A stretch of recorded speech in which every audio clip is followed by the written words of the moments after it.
Welcome to today's Explainer. We're going to decode a super fascinating piece of research making massive waves in AI news. Specifically, we're digging into the hardcore math behind the preprint arXiv 2607.11888.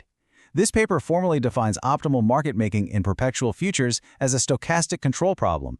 We're talking about breaking down exactly how this framework delivers a Master APY Formula, cross-exchange hedging policies, and explicit drawdown bounds for zero-fee decentralized venues. Okay, let's dive into this. Now that is a massive question, right? If you're operating in the wild, highly volatile, and entirely decentralized zero-fee perpetual futures markets, well, the stakes literally couldn't be higher. In traditional finance, market makers have these built-in safety nets. But out here, those safety nets are completely gone. You're out there operating in this chaotic probability space. And honestly, the difference between a high-yield operation and just a catastrophic blowout, it all comes down entirely to how well you can mathematically model your environment. To get us there, we've got a clear cognitive roadmap today. First, we'll tackle the zero-fee challenge. Then, we'll look at the math of optimal market making. After that, unlocking the Master APY, followed by dual exchange hedging, and finally, we'll wrap up with building your system. All right, starting off with Section 1, the zero-fee liquidity challenge. So, to really appreciate the math we're about to get into, we first have to understand how zero-fee microstructures have completely wiped out traditional market maker buffers. The whole game has changed. Think about traditional setups. Maker fees gave you a nice steady stream of fee capture, right? But in a zero-fee environment, that profitability burden shifts entirely. You're now relying 100% on managing your spread, surviving crazy inventory risk, and nailing cross-venue funding arbitrage. You're not getting paid just to show up anymore. You've got to actively, perfectly manage your exposure on every single trade just to stay in the green. Which brings us to Section 2, the mathematics of optimal market making. And here's where the absolutely brilliant mathematical solution formulated by authors Minmin Zhang and Yi Liu comes into play, backed up by insights from the whole Princeton DeFi research ecosystem. At the very core of their framework sits the Hamilton-Jacobell, or HJB equation. Now think of HJB like a mathematical compass. When you're out there navigating the completely chaotic, unpredictable probability space of market making, this equation acts as your true north, helping you find the absolute optimal strategy in continuous time. It's the engine dictating your adaptive bid-ask spreads and your inventory hedging decisions when, honestly, everything around you is just total uncertainty. What's so wild about this new framework is how it handles the past. For years, literally years, quants had to basically choose between three famous legacy paradigms. You had Avellaneda Stoikov for inventory-aware spreads, Gwant Lahale Fernandez Tapia for optimal execution, and Gloston Milgram for dealing with adverse selection. But this new arXiv preprint, it actually takes all three of those historical heavyweights and elegantly mashes them together into one single, unified control formulation. It's a real game changer. Now, to make this unified supermodel actually tick, the objective function relies on a concept called constant absolute risk aversion, or CARA utility.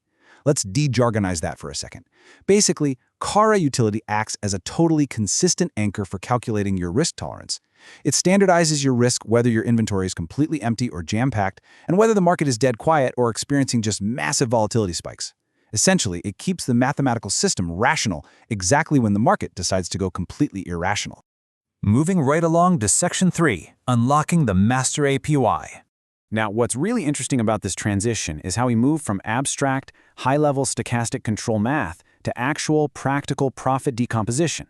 This framework completely strips away the whole black box mystery of algorithmic metrics.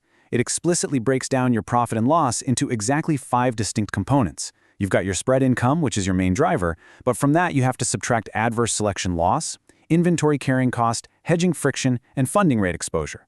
So instead of guessing, you get direct attribution of your P&L, separating out what you can actually control from what's just structural market noise. And all of that beautifully sets up the Master APY formula.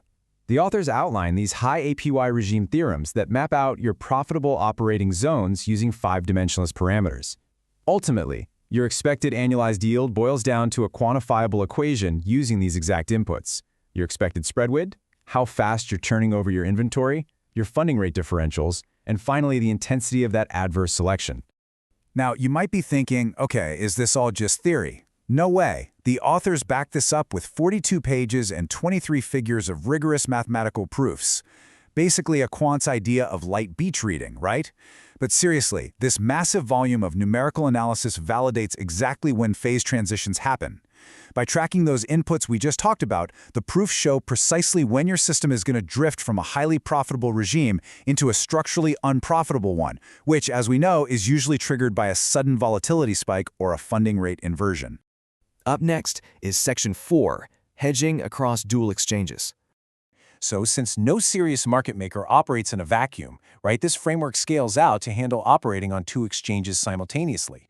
The real trick here is how you protect yourself across multiple venues, which introduces cross-exchange funding rates and order book depth into the mix.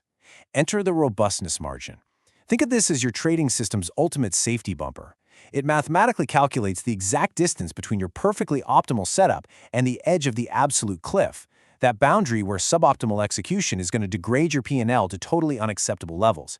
It's literally the math that protects you from catastrophic inventory blowouts.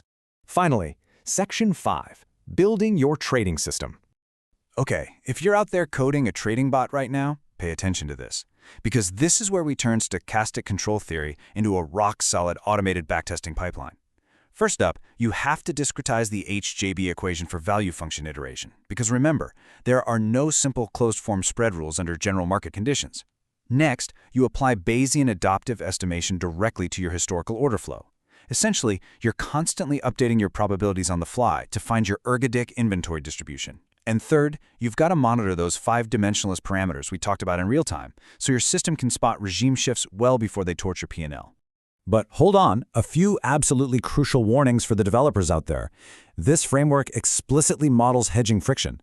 So if you ignore specific slippage models, or if you fail to map cross-venue latency into your control loop, you're going to instantly push your system right into an unprofitable phase transition. On top of that, you have to calculate Kelly optimal leverage to strictly define your ruin boundaries. Oh, and here's a really wild detail. You have to track diversification saturation, meaning if you add too many correlated pairs into a multi-pair portfolio, it'll actually degrade your safety bumper because of the shared funding rate exposure. Crazy, right? I really want to highlight this fantastic quote from Princeton DeFi researcher Viraj Nadkarni. He says, striking this balance involves decentralized and adaptive market design that takes the incentives of the participants into account. Honestly, that hits the nail on the head. It encapsulates the entire philosophy of our explainer today. True algorithmic success, it isn't just about crunching static math. It requires truly adaptive systems that dynamically react to the structural realities and the incentives of the decentralized market. So, I'm going to leave you with this final, somewhat provocative thought. Are your current slippage models and latency assumptions blinding you to optimal yields? It is so incredibly easy to just rely on static backtests, but in the zero-fee perpetual futures market, static is just flat-out deadly. I highly encourage every developer, every quant watching this, to go pull up the full arXiv 2607.11888 preprint and see these proofs for yourself. Thank you so much for joining me on this explainer, and I will catch you in the next one.